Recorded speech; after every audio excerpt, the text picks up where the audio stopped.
Okay, mga boss madam, magandang araw po sa inyo. Thank you Lord, may panibago tayong gawa na sofa bed na ganito kalaki. Ito po, ipakita po natin yung sarili natin pong gawa, customized po by RF Furniture Shop. Okay po, pakita po natin kung paano to ibuksan at maging sofa bed. Dito lang po, may hawakan naman po tayo dito para mahila natin. Madali lang po hilahin to dahil may gulong naman po. Ito po, simulan na po natin. Yan, very easy lang po. Atake lang po ito at aangat na po yan. Yan.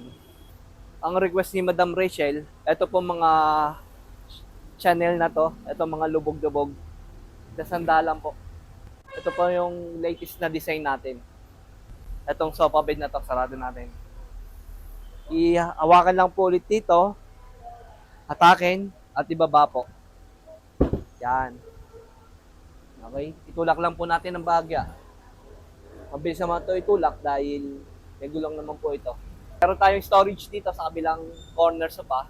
Ito naman po ay storage box. Ito po, ay angat lang po natin. Lalaganan ng mga unan, pwede po. Sarado na po natin. Ganito lang po, push lang konti. Nasarado na po yan. Ganito po, itsura nito kapag mayroon po nakahiga na tao. Okay, 94 inches po. Ang haba po. Thank you po. God bless po kay Madam Rachel. Taga Santa Cruz, Manila po si Madam. Taga Lico po. Thank you po. God bless po.